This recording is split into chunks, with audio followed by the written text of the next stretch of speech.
রাতের আধারে অবৈধভাবে বালু উত্তোলন করছে একটি মহল। সেই মহল এবং প্রশাসনের চক্ষু আঙ্গুল দিয়ে এই নৌকাগুলি বের হয়ে যাচ্ছে অবৈধভাবে বালু নিয়ে। আমরা প্রশাসনের দিকে দৃষ্টি আকর্ষণ করতে চাই, এগুলো বন্ধ করে। আমরা সাধারণ মানুষ, শ্রমজীবী মানুষ একত্রিত হয়ে এই যে অব্যবস্থাপনা আছে এর বিরুদ্ধে আমরা প্রতিবাদ করে বন্ধ করে রেখেছি। কিন্তু প্রশাসনের টহল অনবরত চলতে থাকে, কিন্তু দুপাশনে লুটপাট বন্ধ হয় না।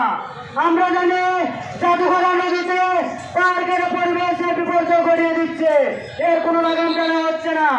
রোহিণী বিগত বছর ছিল 9 টাকা, এই বছর নেওয়া হচ্ছে 20 টাকা। 6 টাকাতে পথ আক্রমণ করেছে, সেটি আমাদের প্রতিহত করতে হবে। বিডব্লিউটিআই নামে চাঁদাবাজি হচ্ছে জাদুঘরা নদীতে, বিভিন্ন নদীতে চাঁদাবাজি হচ্ছে। মেডিকেলে 2.5 কোটি টাকার আমাদের যে ওষুধ পাওয়ার কথা ছিল সেটি মেয়াদ উত্তীর্ণ হয়েছে, সেটি তদন্ত কমিটি গঠন করা হয়েছে, কিন্তু আজও তখন আমরা ফল পাইনি।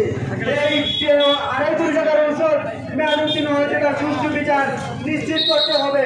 এবং সুনামগঞ্জে যে সবচেয়ে বেশি যে দুর্ঘটনা ঘটছে, সুনামগঞ্জ জেলার আঞ্চলিক মহাসড়কে প্রতিনিয়ত দুর্ঘটনা ঘটছে। এবছর প্রায় 44 জন মানুষের প্রাণহানি ঘটেছে। এর আগে আমরা জাতীয় ছাত্র সংসদের পক্ষ থেকে স্মারকলিপি প্রদান করেছি, কিন্তু এই প্রশাসন কোনো ব্যবস্থা নিচ্ছে না।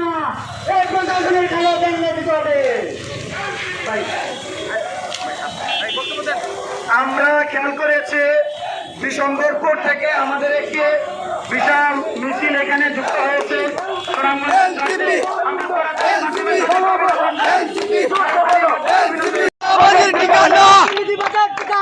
এই বাংলায় হবে না, এই বাংলায় হবে না। Direct action, direct action.